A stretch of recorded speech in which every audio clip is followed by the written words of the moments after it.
Hello, welcome to the Becoming a Matriarch podcast. I am your host, Nakimera-Mahner. I am a Catholic, I am Ugandan American, and a wife and mother. In this podcast, we dive into a young woman's journey to marriage and motherhood. In today's episode, we discuss the identities a young wife and mother adapts to, the changes and responsibilities that come along those new roles, how to confidently and willingly embody these new identities according to God's design as Catholics versus what the world tells us to do. And lastly, how to balance the new identities and responsibilities with the old ones. Enjoy. Welcome to the Matrix Podcast. My guest today is Mrs. Ryan, Sarah Ryan. She is a friend, a mother. She's everything to me in different ways. Mrs. Ryan, I'll let you introduce yourself. Well, thank you for having me. It's an honor, and you almost made me cry saying that I'm everything to you. That's you feel like a daughter to me too. So it's a mutual feeling. But yes, I would definitely just call you my friend. But I'm in a different generation, if you will. So I suppose that makes me a bit of a matron. What are you gonna do? But I am a Catholic wife and mother, and certainly that's my most important identity. And I have 10 children. My oldest is my stepchild, which gives me a whole nother experience in mothering.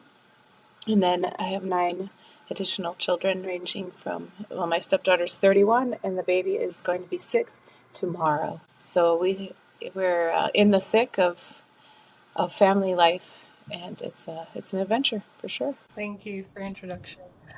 Well, let's get into it. So our topic for this episode is identity and adaptation, and really specifically on how you adapt to into married life, the transition. And for you, it's been it's been some years. Couple You had of to decades. reflect, you had to reflect on some of this stuff, but first one, how can a young woman confidently share her faith in environments where it's discouraged? Sure. And, we live in an increasingly secular world. So I would say almost more often than not, it's not necessarily encouraged. Um, so what I actually think is that sometimes it's not so much what we say as much as how we carry ourselves, how we Mm. behave, how we present ourselves. So I often feel like I'm sharing my faith before I'm even talking about it. Mm. Which is sometimes a less intimidating way to begin, because then you find that people might even start asking you questions, and it makes it like, well, then it was them that started it. So it's not like me being pushy or presumptuous or bold, in so much as I'm just answering questions. They're curious about this decision or that decision. Um, and it makes it kind of easy. There are certain conversation starters, of course, especially when you're Catholic, because we tend to wear our devotion, for instance. People might ask a question about that, like, what's on your necklace? Or if they see my scapular, or that's kind of a nice conversation opener. Mm. But for the most part, I think that when they see families behaving in a way that seems to honor God and it makes them ask questions, it makes it easy for you to answer those questions and start having a conversation about how different life is when faith is at the center. Oh, it's well said. Basically, how you carry yourself, your behavior. I actually think sometimes dressing speaks Right. It speaks. seems very simplistic, but it's true, especially in our world today that's so amazingly casual. We practically go out into public in our pajamas anymore. I mean, Yeah. no one even thinks twice about it, right?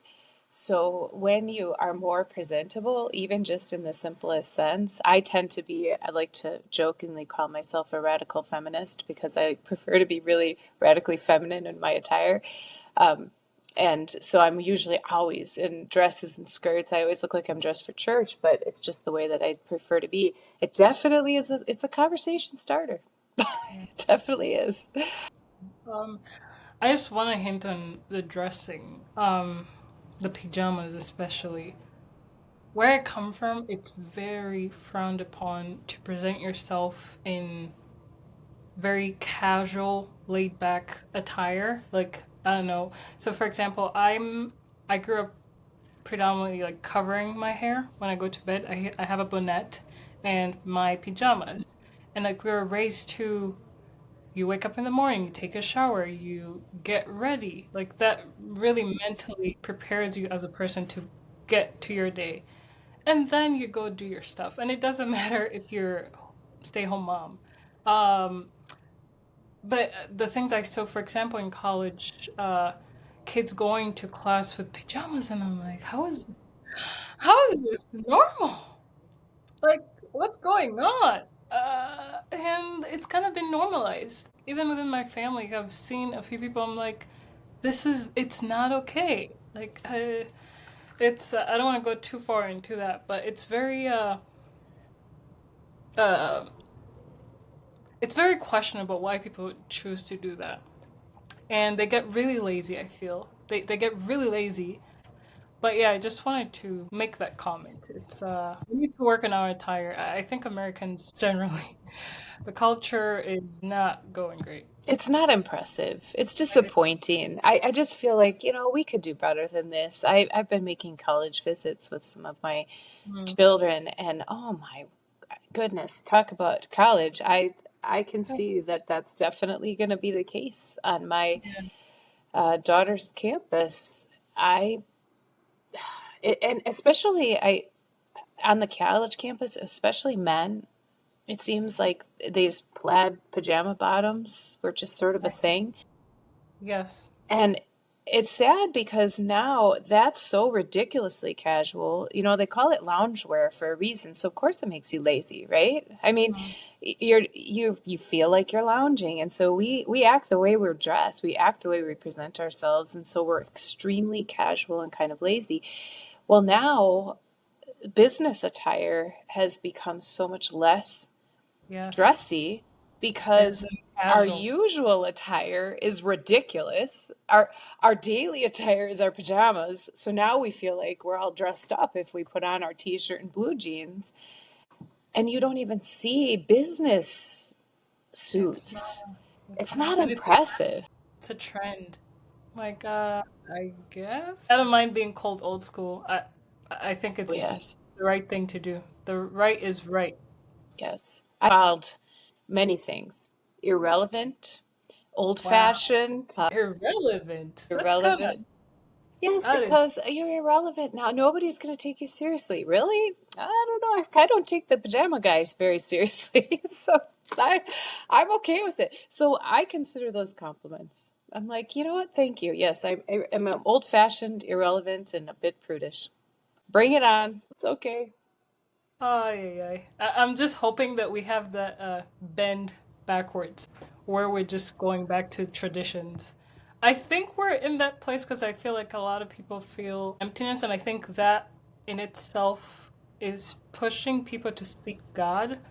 But also, the older traditions, I feel like are actually now getting more popular, which is I think very so too. interesting. So, we're hoping we can change that curve Right. backwards. And your generation can, right? Because you can start that, trend and let it catch fire, and suddenly it becomes cool again. Yeah, we can make America presentable again. Mappa. I'm gonna write that one down. We'll start our own line of Oh attire. my, Yep, that's like hilarious. a necktie with Mappa. I'm Yes. definitely sharing this one. Um, so to follow up, how do you integrate faith into daily life, especially to navigate the so many worldly distractions we have at hand? Yes. Well, I think it's super important to begin the day with morning prayers. because it just kind of sets the tone.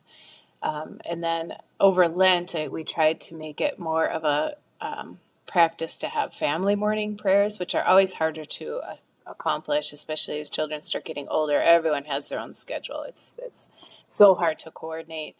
Um, but even if we can just capture some people, it's a great way for everyone to start the day. Of course, meal prayer is non-negotiable. Mm-hmm. Always the best way to start a meal, and it just kind of brings you all together and sets the tone once again.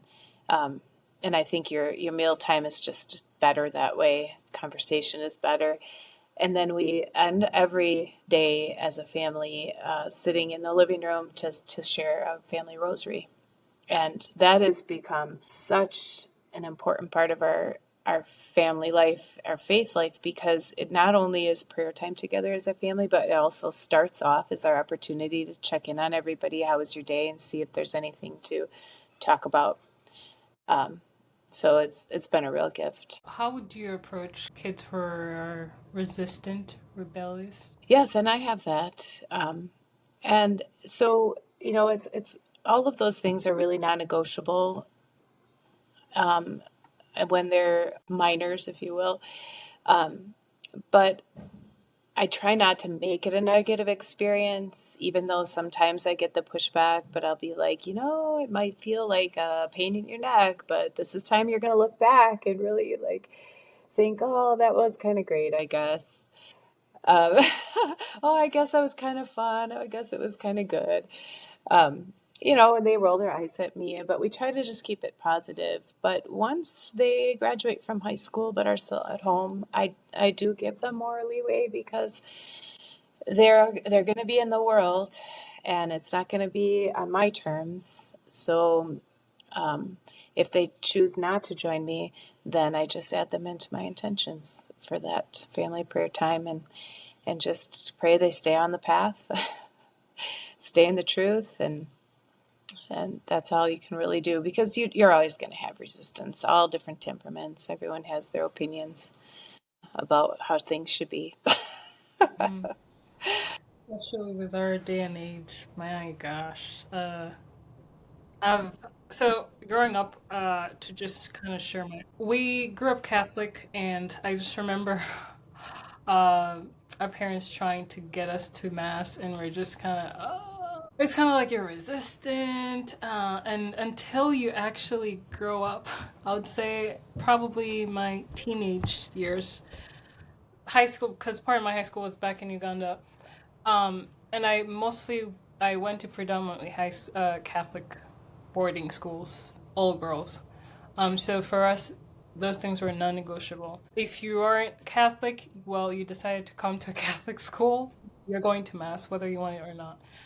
So those there was mandates, but it's because you chose to come to a Catholic school, and that's how things were done. However, like by that time for me, I think my faith was growing, so I knew that almost maybe not to the extent I know now. Everything for me depended on God. Getting through class, getting through the term, and especially now as a new mom, when I reflect, I'm like, I am so grateful mom took me to Catholic school. I am so grateful she pushed me to go to church because I don't know how people survive without God in their life. It's like the center of everything, and especially in marriage, you can attest to this even more. Everything revolves around God. It just feels like every second I should be like praying to God.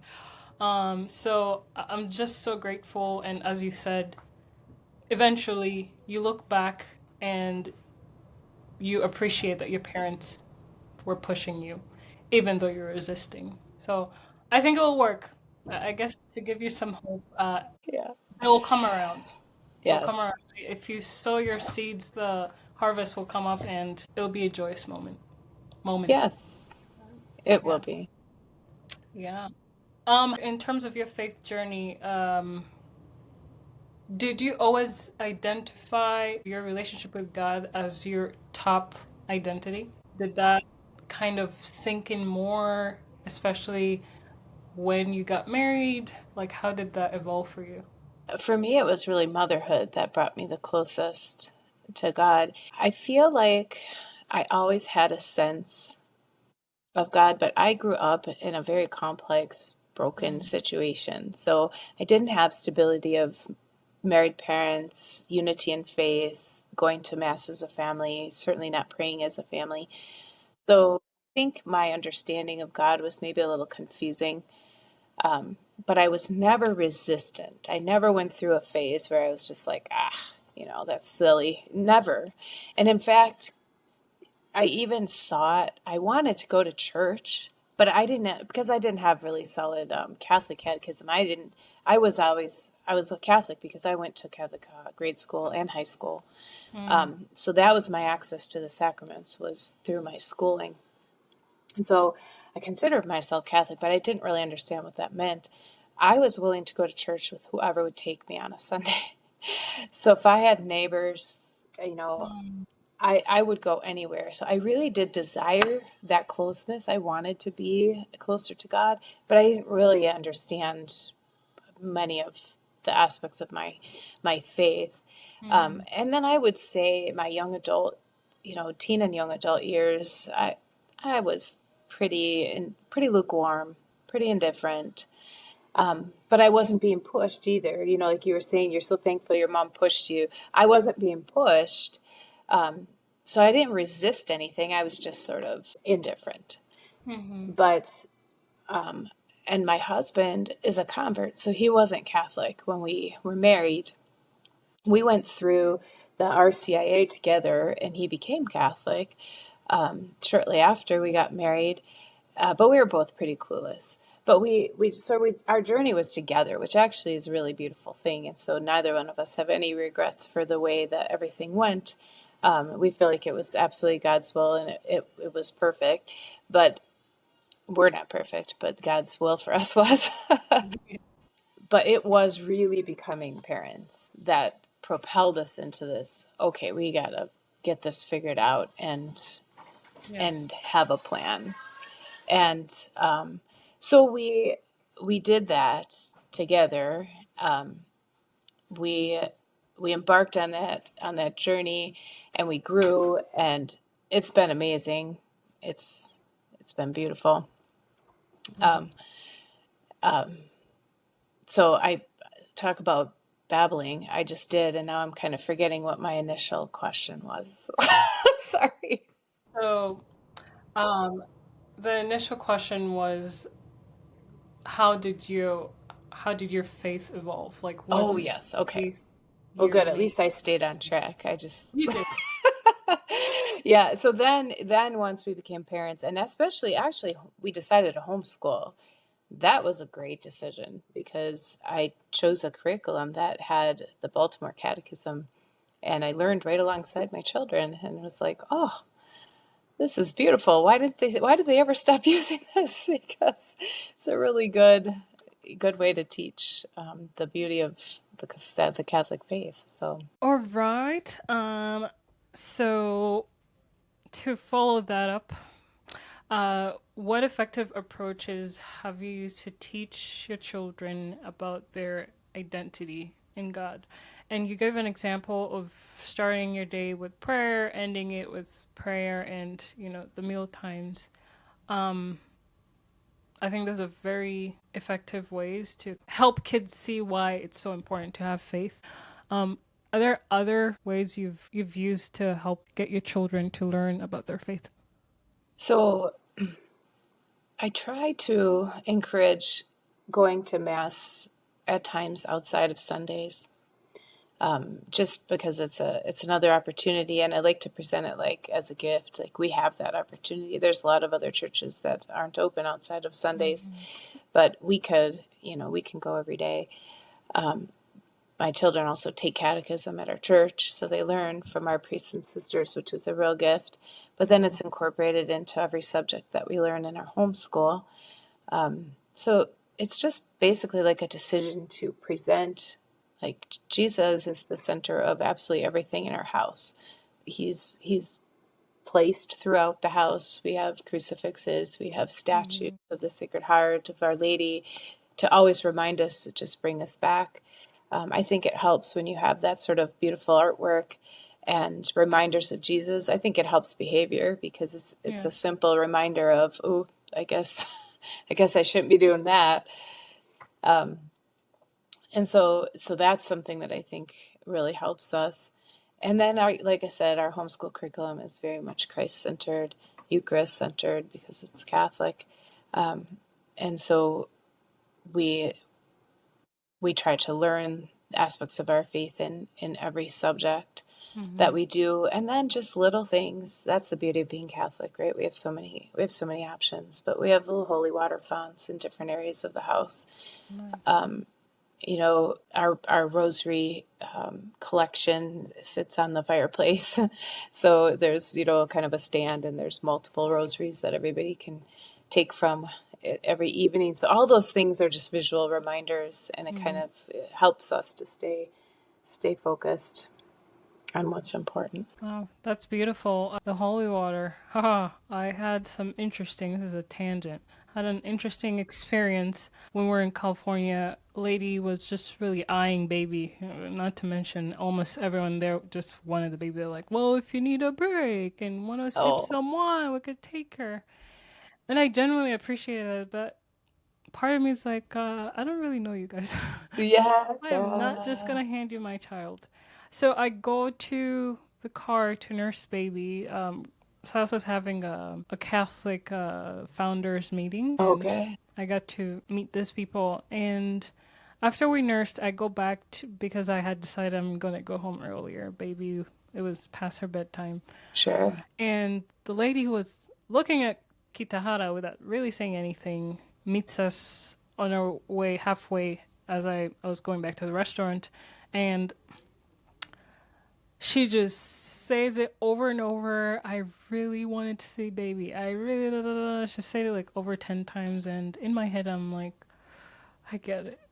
Can we like move on? Anyways, Ah, and so before you know it, and I was like, okay, you can see her, you can say hi to her, and she's usually smiley at everyone, and she out of nowhere just starts hovering over her nose bridge and saying some very weird stuff that I couldn't understand. And I ask her, "What's that?" She's like, "Oh, some Buddha thing." I'm like, "You mean Buddhism?" I'm like, I don't believe in that. I'm Catholic. Okay. So just to, keep this short, she basically said she has dated all kinds of people, so she can be bottled. And the church does not accept all kinds of people, it closes doors on people. And I said, I'm not sure that's true. The church is pretty much open to anyone. It's how you feel about what the church says. So for some reason, so that kind of made me scared about the Buddhism thing. So as she was talking to me, I was just saying Michael, Hail Marys in my head, yeah, and for some reason, I felt called to try to convert her, and I tell her there is truth and there is whatever you want to believe. And she's like, we grew up hippie. My parents were hippie, and I'm open to anything and anyone. I'm like, I understand that there is extremism within the church. There are people who are really extreme, and I understand that. But like, no one will ever send you out of the church. It's just whatever beliefs you have taken in make you feel a certain way, may make you feel uncomfortable, which is okay. That's a sign that there's some stuff you need to work on. Anyways, we eventually wrap it up, and she was like, "Oh yeah, do you want me to put her to sleep?" I was like, "No, thank you. You've already done stuff I don't even know." So Silas was convinced she was a Satanist. She had a top hat on. So I get close to the restaurant. I get really scared. I'm like, I don't know what just happened. And I make crucifixes over her head. Silas had the rosary, and I take the rosary on my way home. I was able to get in contact with a church that was nearby. They prayed over her, and we did the baptism rites over. And Father gave me holy water, so that the holy water triggered this. It yeah, reminded me of this scenario. But I learned from that day about boundaries. Once you sense something off, just cut it off before it gets too far. I think this hovering over, I think everything kind of happened too fast. I was still processing what's going on. But it was also a lesson that you never let people touch your child or yeah, just like randomly touch you. And then I learned later that being a Satanist doesn't necessarily mean you're worshiping the devil. It means it's all about you and Yeah, fulfilling your interests, and it's just selfish. It's all about me, me, me, me, me, me, and just being very worldly. But oh my gosh, that's scary. it was it was That's, scary. that But is then, like, absolutely as I was scary. getting really like in my head, and I was like, this is just Satan trying to make me scared. I know that Yeah, God is more powerful, so I should not waver. But it was a great lesson. Do yeah, not let people touch your child. People are very weird. But yeah, now I have holy yeah, water everywhere I right. go. Yeah, and that's a good thing to have, In fact, I was Yes. just thinking about it the other day. I was like going to remind my daughter who's going away to college, do you Yeah. have a holy water font? Because we should definitely hang it up in your room. You know, I don't know. For me, it's such a profound reminder, right? It's a reminder of our baptism every time. I Yes. I think we can't have enough around. No. And the No. world No. is crazy. I realize that a lot of people are very attracted to young, like kids. Those are innocent young souls. They can whatever manipulate and do Yes. whatever. They think they can, but because she belongs to God, she's All right. baptized. She has the grace of baptism, which is why it's so sad to me. Like a lot of my family is not Catholic and didn't baptize their infants, and I'm like, oh, it's such a gift to be able to have the, Yeah. the Seriously. sacrament, the power of the sacrament. At least she had that protection. Imagine had she been a baby that did not have that, the grace of baptism. I It think might I have been really a now understand uh, why baptism should be done right away. soon, The soon, sooner, right? the I know it sooner makes the perfect better. sense to My me, but gosh. yeah. Yeah, and I just also just randomly she just remembered she mentioned you're God. You as a Oh, person are God. I'm like, well, we're part of the body of God. We're not God. yeah. I was like, man, I need to first of all, I need to work on my foundation of being able to face this discussion. My husband is so much better. He's just more based, and it's a good, it was a good reminder. I need to work on my knowledge of the faith. Well, your arsenal of yep, of Ah, yeah, knowledge. yeah. You know the truth, but to articulate it is a whole different. Articulate it right. If Yeah, it's someone's a way different more skill. articulate, then they're going Yes. to kind Yep, of, yep. yeah. Yeah. Yeah. I don't think I'll It's a ever forget crazy that. world. I told you don't go to California. No. Just kidding. Hey, It's this could happen beautiful. here in It's Wisconsin. true. It's true. Yeah, but I It was like, certainly maybe could. it's a great sign I shouldn't be here. Oh, that is so crazy. Wow. Yeah. Anyways, so as a first time wife and mother, how were you able to balance your already existing identities? So, for example, your daughter, your sister, but then when you become a wife and mother, you're taking in more identity uh, responsibility. I've needed time to assess how to balance all these things because it's a lot. I'm needed here. I'm needed there. I'm Yeah. like, man, how do we keep sane? Yeah. It is a balance, and it's a hard balance. Yes. I was working full time when I married my husband. Mm. I was a nurse, and I kept working until I had my first child. But it was funny. I pared back a lot. Now, part of that was because I was also a stepmom, so I kind of Mm. moved into that responsibility right away. Wow. Yeah. But I didn't have her all of the time.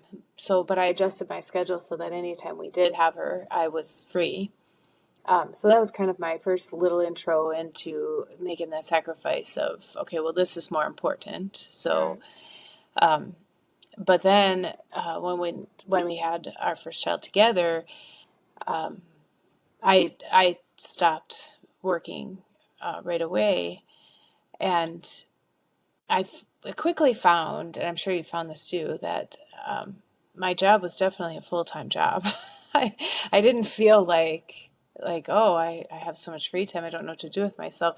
And it's funny when I think back because it was just me and her, and I'm thinking, I probably did have more free time than I realized because now, now I definitely have no Now free time. zero. But anyways, I was still trying to figure things out, so maybe I just wasn't as efficient. I don't know, but I didn't feel like I had a lot of free time, and emotionally, I feel like it was very taxing on me. So I think that was actually where the exhaustion came in Yes, was just because, like you said, everyone needs you.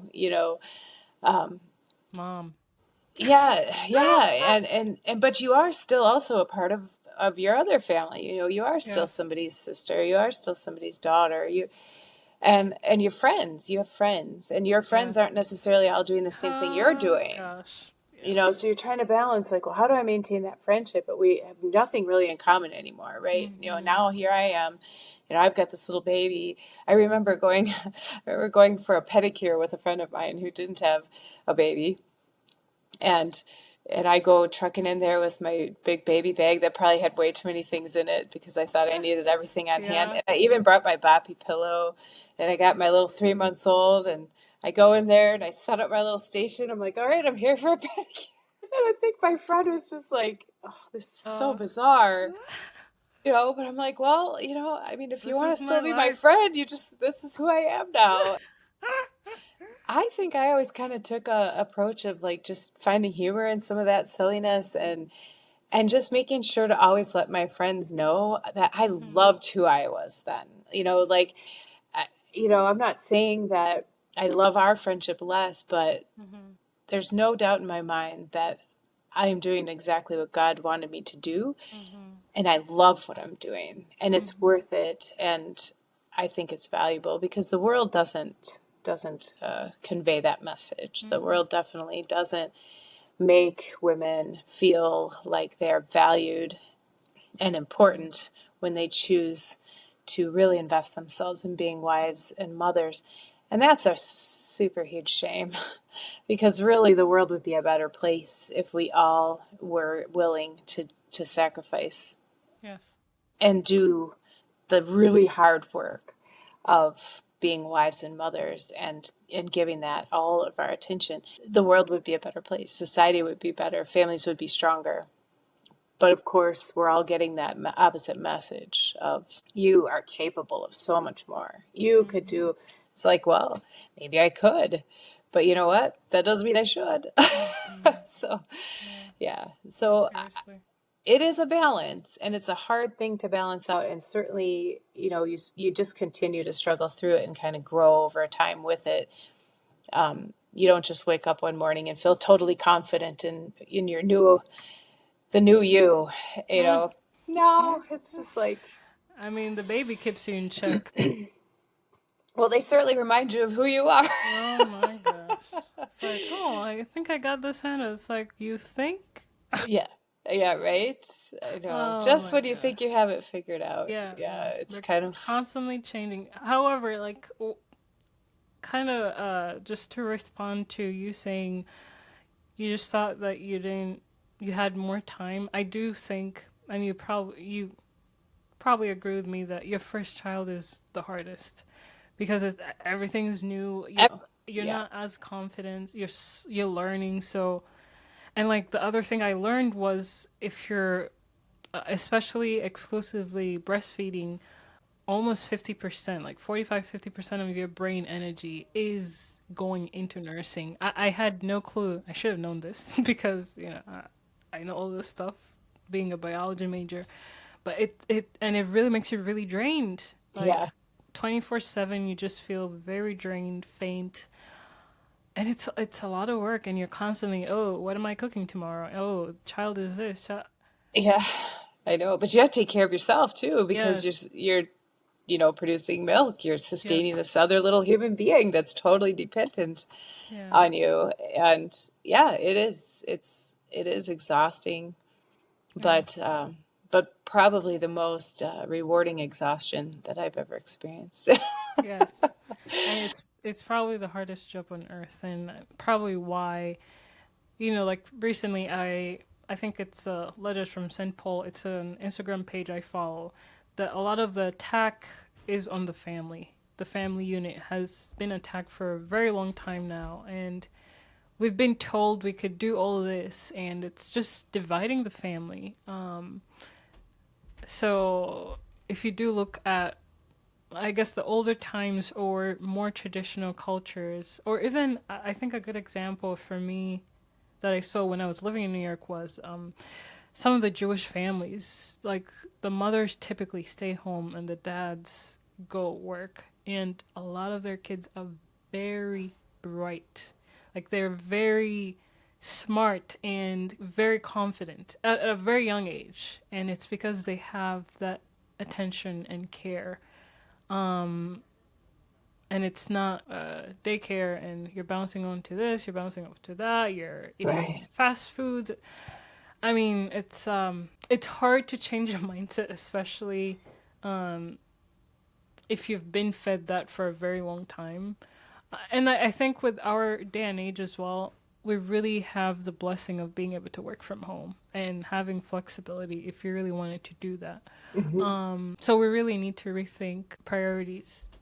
At the end of the day, your your children, your family comes first.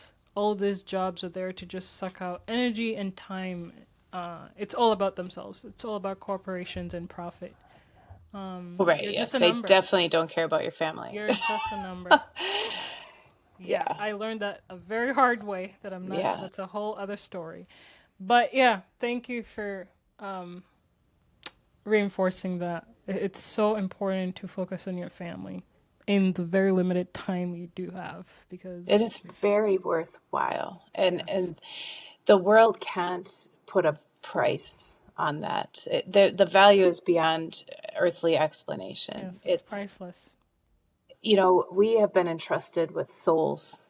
When we Yes. get married, our goal is to get each other to heaven, right? We're both guardians of each other's souls. And then we have children, and we Mm-hmm. are entrusted with those little souls.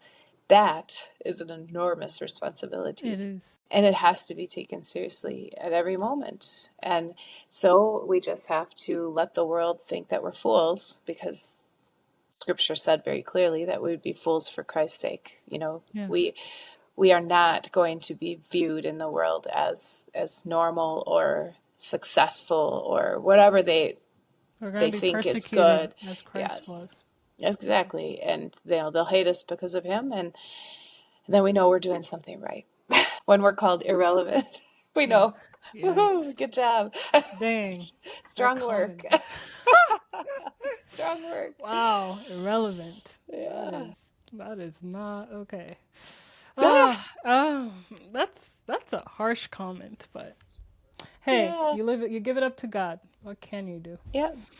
Yep. Um, so we just kind of went into the topics of your identity as a mother.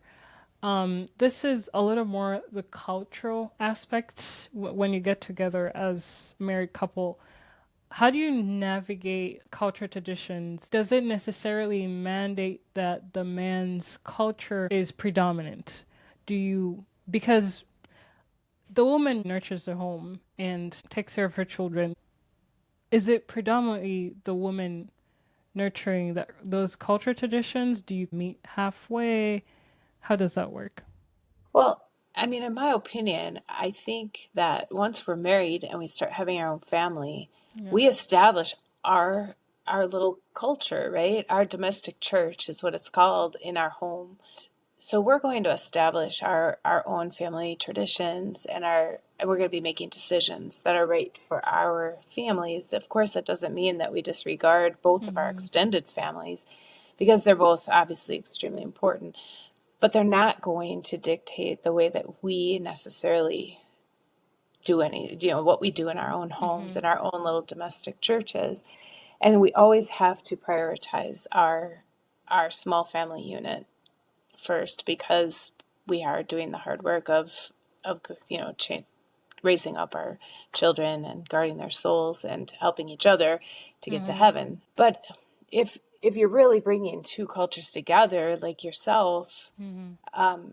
then I think it's just a matter of both of you are obviously going to respect very much what you both bring Mm-hmm. into your own marriages, into your own household through your marriage. And so you're going to bring all of those good aspects together and kind of again like create your own little domestic church. I don't really think that one is predominant. Certainly the roles are very specific, a man and a Mm-hmm. wife. We are the heart, we are the heart of the home. And so I think that just naturally, a lot of your culture is going to be very important in your home Mm-hmm. because you are the heart of your home. And I think your husband, as the head, is going to be very respectful of that because obviously he loves you and your culture. Mm-hmm. So you've brought like those beautiful things into your own little family unit. But I just wouldn't say that one is predominant necessarily over the other. I think the main thing is just always focusing on what is the best thing for your family to thrive and grow in your faith. What of situations where you marry into a family where you're required to follow certain traditions? Like it's not an option. You have to follow them. Because I know of people that have to go through this. Yeah. Ugh. Yeah, that's really hard. And hopefully that would be something that you would address like in your Right. preparation, Right. right? Because those are sorts of things that you don't really want to start to tackle once you've started the hard work of being a married Right. couple and growing your family. That's really stressful. Although those things happen. I mean, that does happen when we don't necessarily consider everything that's going to, maybe be an issue. But again, I think that when Christ is at the center and when we model ourselves after the Holy Family, and that's what I always say is the most important thing, always remember the Holy Family. You've got Mary, Joseph, and Jesus, and it was very ordered and it was very beautiful and very simple. So we make decisions in our situations in our families, and we respect each other and the roles that we've been given. Mm-hmm. God's design. I think if we just keep Christ in the center and model ourselves after the Holy Family, make decisions with that in mind, that we'll always have peace and joy Yes. in our household, even through the difficulties. There's always going to be difficulties. There's bumps in the road.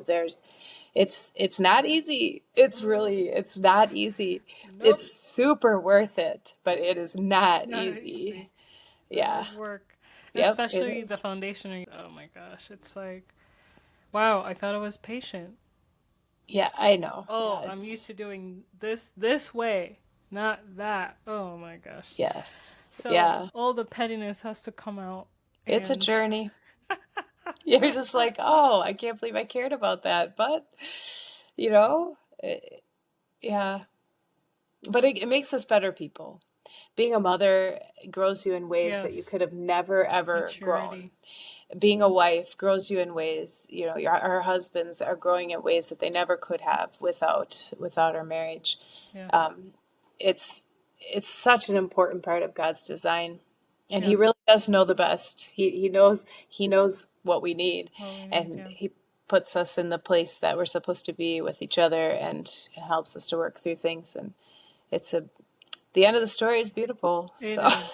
It is. It's just that a lot of us, myself included, tend to be hard headed. And it's like, okay, Lynn, now you get it. yeah, After yeah, going through what he basically didn't want you to go through, but you thought you were better. It stretches you in ways you need to grow. And hmm I think as individuals, we're more selfish than we think we are.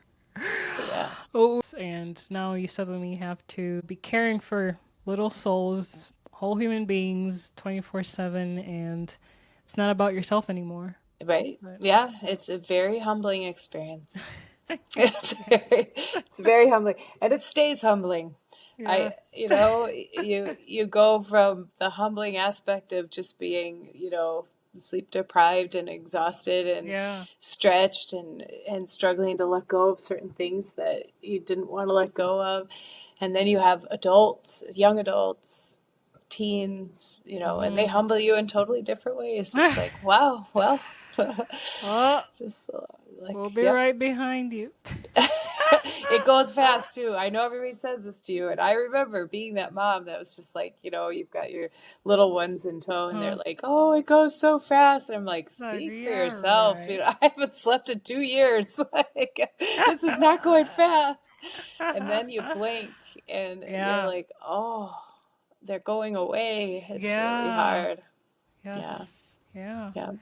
Um, how do you navigate cultural identities, practices, or like personal habits that you find challenging? And this could be in your home or it could be in laws,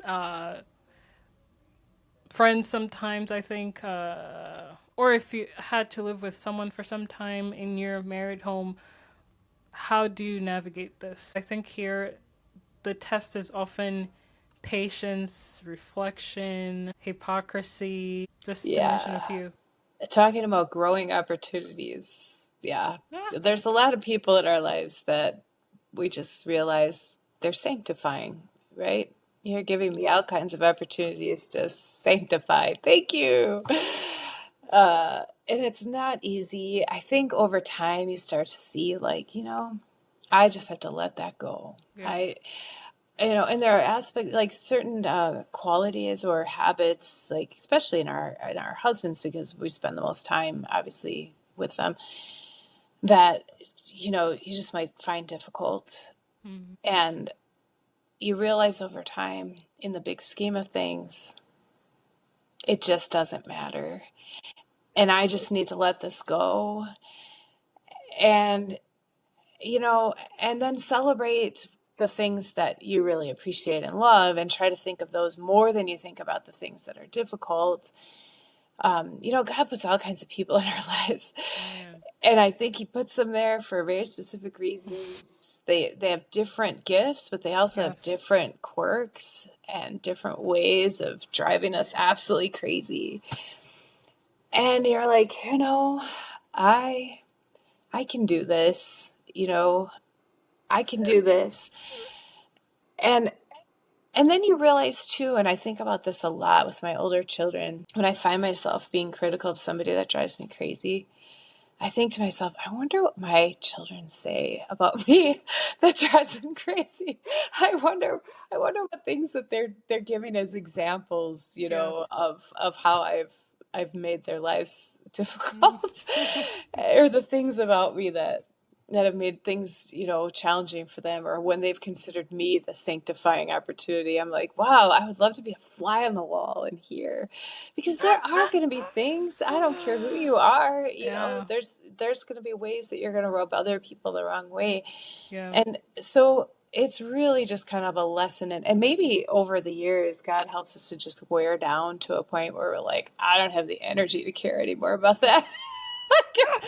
Whatever, I can't, I just can't, Yeah. smile through it, try to make jokes. My husband and I laugh a lot because we try to laugh at each other, with each other, make dumb jokes. Just, Banter. yeah, because laughter is really, it's just healing. It's just good. The It's good for medicine. us. Yeah. So we Yeah. try to do it a lot. Yeah. Yeah. Yeah. And I think the other thing I often, when I reflect on these moments, like, I wonder what they think of me. Because it's often, we're wired to always think in our own perspective and forget that they're also viewing us a certain Hmm. way. Or there are things about myself. I'm very self aware. So I'm like, oh, I know I'm very weak at this. So, but like, I do wonder, I'm like, oh, they probably kind of say the same thing about me. So I guess we're Yeah. even, you know? Yeah. Yeah. It is hard. So you have to just be a little more open minded, easygoing. Like you said, I don't know how many times I've said that to myself. In the grand scheme of things, is this really Yes. important? Like, Right. does it really change anything? No, it doesn't. It's just emotions, and I think the big struggle for women, especially in your childbearing years, you get really emotional. Like, I Oh, realized that yeah. about myself. Like, little things get to me. I don't know, finding things on the floor. I'm like, guys, why are we doing this? Eventually, I'm like, all right, it is what it is. Yeah. I can clean up, and sometimes I do not have time, and I have to prioritize other things. So it's priorities and choosing your battles, really. You know? Absolutely. Choosing your battles is Yeah. it's a huge thing. And Is just this worth laugh. going down Yeah. Just this make road? make light of the difficulties sometimes. Yes. Just yeah. Yep. Yeah. You know. Well, it's a journey, as you said. Yes, Um, it's an adventure. adventure, It's an to say the adventure. least. I'm waiting for that toddler stage. Oh boy. Oh yeah, that's an adventure, but super fun. I mean, so many Yes. aspects that are just Yes. super fun, and to watch them learn and grow, Yes. and it's just like, wow, this is crazy. It is beautiful. I wouldn't want to miss a minute of it. I wouldn't want to miss any of it because it's amazing, Yeah. and it just gets more and more fun.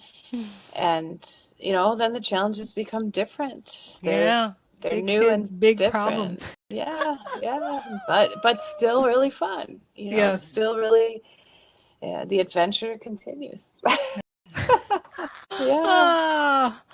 Um, this is a this is a deep one. We might spend time on this. How can new mothers and wives overcome the feeling of losing their identity? Can Yeah. quote unquote feeling trapped, Feeling trapped. losing myself. I will be honest, I have felt this. Amidst, the transformative changes of marriage, especially motherhood. Yeah, yeah. So, and it isn't easy, and I don't want to downplay it at all because you definitely become a completely new person, really. You're still the same person, but you have Mm-hmm. this new role that really Mm-hmm. takes over, everything, your priorities, your decisions, your time, everything it feels like it's not yours. Um, so to navigate that, I think it's surrender. Mm-hmm. Um, and I happen to love, there's actually a surrender novena that's written by Don Dolindo Rotolo, who was the spiritual director of Padre Pio. And he wrote a surrender novena prayer that is just beautiful. And when I'm struggling in particular, I will make that a part of my daily prayer, Mm-hmm. just to remind myself that I don't have to necessarily understand everything. I don't have to get everything figured out. It's not really up to me in the end. God's got this. And I need to just surrender and realize that if I cooperate with the graces that I'm being given, that in the end, someday, not probably this side of heaven, but someday I'll see all the fruits. And that's my goal, right? I want to see those fruits and I want to see all the people that I love with me there. And so we can all enjoy the fruits together. And so it's a huge responsibility, but we have to trust that God's got most of it under control. Mm-hmm. We just need to cooperate. So when I'm feeling like, boy, I don't even recognize myself, whatever happened to the person who used to do this, then I realize, well, that's just a bigger part of it's about a part of the bigger plan that I don't necessarily, know what's coming. I can't see the whole picture, but I do know that God knows better than me. He knows what my family should look like. He knows, what my purpose is. He's put me in this place for a very specific reason, even if I don't necessarily see all of them. Mm-hmm. And so it's a huge lesson in faith and trust and surrender and sacrifice. I mean, there's no doubt that this vocation of ours comes along with a whole lot of sacrifice. But suffering and sacrifice can be extremely edifying and sanctifying and beautiful. So we just need to trust. We just need to trust. And we when we're struggling in particular and feeling actually maybe even angry or resentful that we are giving up some part of who we saw ourselves as, I think that that's the moment where we need to say a prayer to ask for the grace to let go and let God. I'm not trying to use a bunch of cliches, but it really makes the most sense. Yeah. We just need to see that even when we can't see the whole big picture, I think we can always have confidence that the roles that God has put us in, the gifts that He's given us, and especially the gift of marriage and children, it's it's better for us than anything that we had before. So I might have Yes. enjoyed my identity as whatever I used to be. I might have enjoyed it then, but it's not what He gave me now. Mm-hmm. And so that sacrifice, surrender, trust. Yes. And I think I struggle with this sometimes of just, I guess, being stuck in the past. what I was. And I Hmm. forget to value the present, like value what I have now. And like we've talked several times, and I think the devil loves to just use, especially that with women. He loves to use that as points of divide in the Hmm. family. It's Hmm. like, oh, I'm losing myself, and I'm being forgotten. I don't necessarily feel like I'm being forgotten, but sometimes you do feel that way, and you do have to remember, as you said, the sacrifices are going to bring fruits that you can't even fathom right now because you Right. can't see the big picture. And Right. I think myself, I like to plan ahead. I'm a planner, and I think it's just my human form of trying to control things, Hmm. and it's just not possible. Like Yeah. God is always like trying to keep you on this journey, and you have plans, and we well know that they may not work out. So it's Yeah. just like I really need to get my head out of what I used to be, my old identity, and embrace what I have now and move forward. Right. Like looking forward and keep going versus, oh, I kind of missed that, or I used to be this, or Yeah. Yeah. yeah. So Well, and the thing is that all of those times were God putting you in those situations too, and it was for whatever reason. And you don't hmm sometimes even know, like the people that you might have affected, the journeys that you might have influenced. You don't necessarily know, yes, but He put you where He put you for reasons that we won't see the big picture, and until we're there with Him, right? hmm yeah, But it's all important. It's all valuable. I don't regret any part of my journey, but I just have to let it go when I've moved on to the next phase, right, because this is where I am now, and this will have a lot of influence on, the next 10, 20 years. And so I have to keep my eyes on, what Jesus has put before me yeah. as my role, because I don't want to mess up. I don't want And to mess up. that's a big point you just brought up. Because you're so stuck in the past, you miss what's coming. Yeah. You miss the price, you miss the Yeah. goal, and you miss on everything. It's not you could come back on track, but it's like you could have done this better. Anyways, Yeah. yeah. Yeah. And we can't listen to the world that tries to convince us that we can do it all. No, we can't. No, we can't. And we shouldn't, because something will always suffer. Yes. And I think actually what ends up suffering the most is us. And I've seen Yes. it in friends, very, very close people in my life that are trying to have it all. And I hmm hate to say, but I don't see the joy. I don't see, I see a lot of anger and resentment and mis. So I maintain that the world doesn't have the right approach, and they don't have the answer. They don't have the truth. They don't have goodness, and they don't have beauty. So Wow. oh, Did you hello, hear that, Percy. world? I'm sorry to be harsh, but Well, I some just feel truths like have to be told as they are. it just and when you look at the fruits, I think it's pretty obvious It that is. that they don't have the truth. And I'm not saying that, my life as a Catholic wife and mother is perfect by any stretch. I never will be, and I certainly am far from it. hmm But I do think that I can honestly say that I have more joy, because I am trying my very best to keep Christ in the center, and to listen to Him, and do what He wants me to do, rather than what the world says I should or can. Wow. Wow.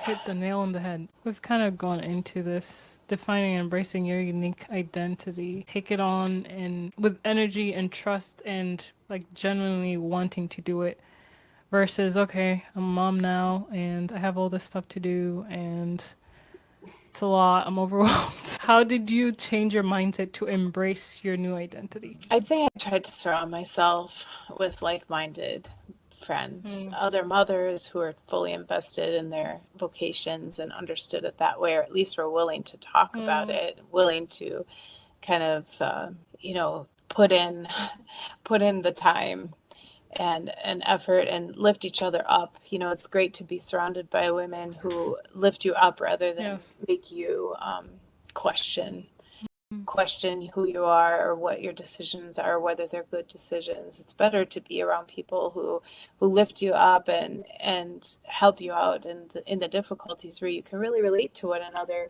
but you're not there to make yes. each other feel inadequate or bad um, about Competition. yourself. Yeah, yeah. So I think finding that community is is super important, but also taking care of your marriage relationship, because the person who's going to lift you up the most is of course your husband, because your investment in your family and in your marriage and in your children is obviously very important to them as well. So take care of your marriage, make sure to incorporate those date nights. And when I say that, I don't mean going out and spending money.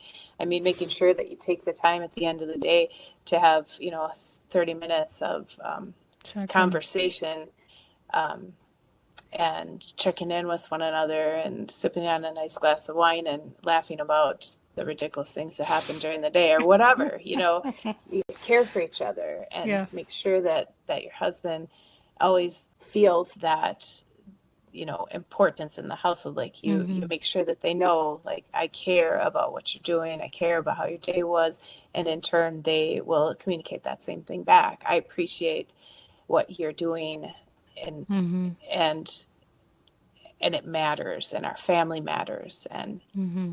and then just keeping your priorities really ordered so that you don't prioritize a lot of the secular things over the faith.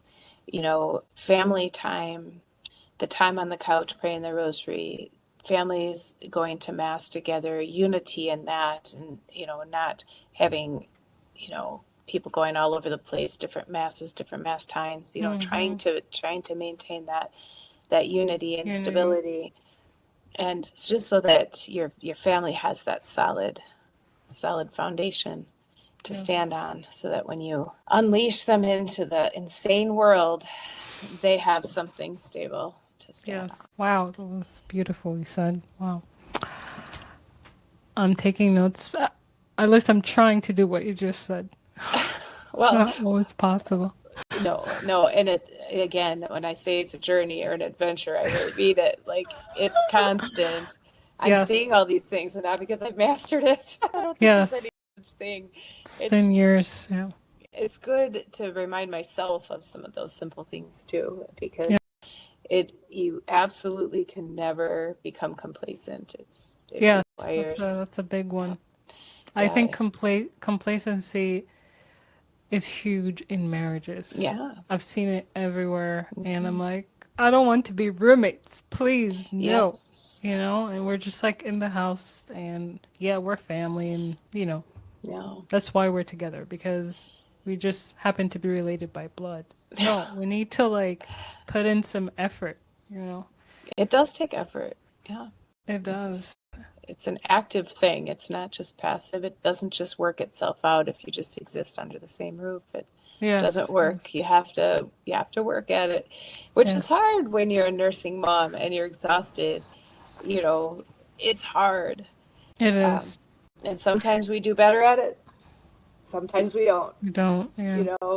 but we give each other grace too. Yes. Yeah. So Yeah. How do you maintain a strong sense of self and personal interest while dedicating yourself to your family? Is there, because this can be different for everyone, is there a way you keep your own individuality or your own person as you also balance your responsibilities or your other identities?